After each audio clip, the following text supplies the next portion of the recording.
Fist bump, welcome back. So we are continuing the series winning the World Cup, and I did it in the wrong order, but my name is Faris, aka the Football Accountant.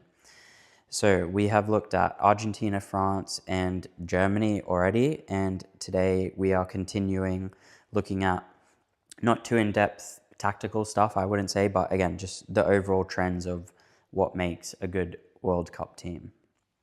I was talking to my dad about the World Cup, and now it's called the World Cup Finals, which both of us think is ridiculous. I don't know if there's anyone else, but I asked him, has it always been called the World Cup Finals just to make, the top 32, 48, how many teams there are?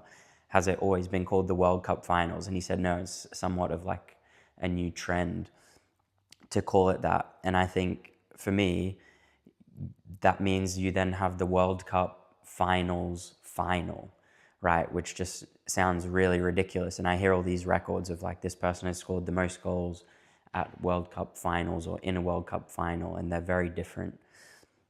And the other thing, so obviously we think it's utter work nonsense.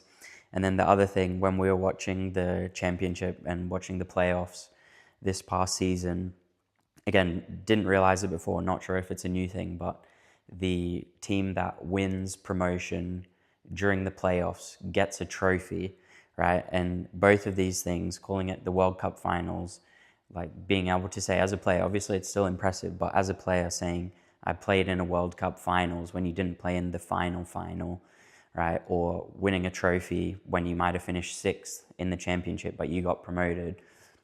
Both of those just feel like participation trophies to me, which in kids is fine and I think good, even though some people disagree on that. But for adults, you don't need participation trophies. Like if someone gave me a participation trophy, I would throw it in the bin. I don't want it. I'm not at that age anymore. So yeah, now we'll get into the video.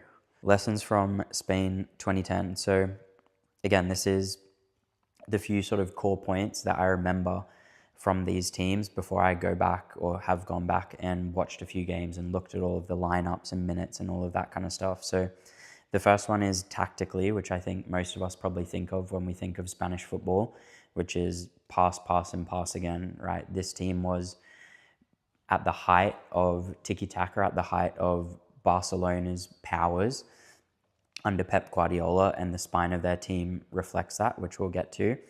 All four of their knockout games were goalless after an hour, okay? Which is interesting because then we come on to the next point, which is their subs, who